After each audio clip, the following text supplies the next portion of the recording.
സ്വാതന്ത്ര്യം, സമത്വം, സാഹോദര്യം അതാണ് ലോകമെങ്ങും പുലരേണ്ടതെന്ന് എല്ലാ ആളുകൾക്കും അറിയാം. ഇപ്പോൾ തന്നെ പല വീഡിയോകളിലും നമ്മൾ കാണുന്നുണ്ട്, മതവും ദൈവവും ഇല്ലാത്ത രാജ്യങ്ങളിലാണ് ഏറ്റവും കൂടുതൽ സമാധാനവും സന്തോഷവും ഉണ്ടാകുന്നത്. നെതർലാൻഡ്സും ഫിൻലാൻഡും ഒക്കെയാണ് ഇങ്ങനെയുള്ള രാജ്യങ്ങൾ. എന്താണ് അവിടെ മതവിശ്വാസികളുടെ എണ്ണം കുറവാണ് എന്നൊക്കെയുള്ള വീഡിയോകളൊക്കെ വൈറലായി വരുന്ന സമയമാണ്. ആ സമയത്താണ് നമ്മുടെ ഓച്ചിറയിലെ പരബ്രഹ്മ ക്ഷേത്രത്തിൻ്റെ പ്രസക്തി വർദ്ധിക്കുന്നത്. അവിടെ പ്രതിഷ്ഠകളൊന്നുമില്ല, പരബ്രഹ്മം മാത്രമാണ്.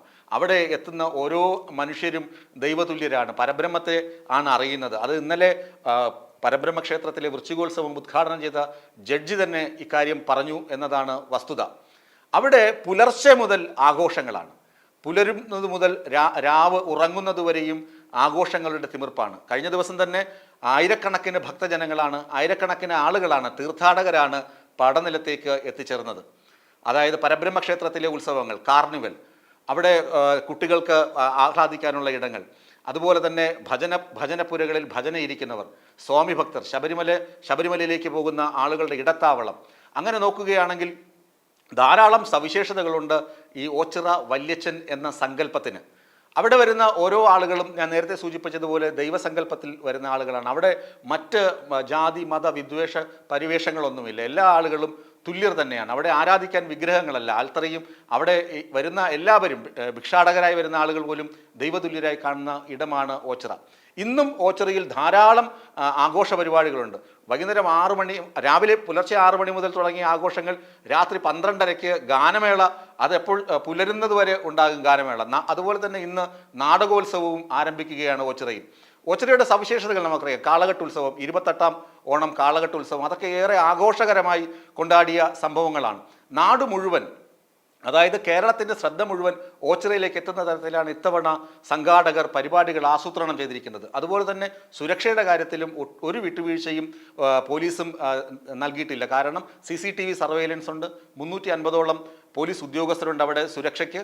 അങ്ങനെ വരുന്ന ഭക്തരുടെ സുരക്ഷയും ഉറപ്പാക്കിയിട്ടുണ്ട് ഈ സംഘാടക സമിതി.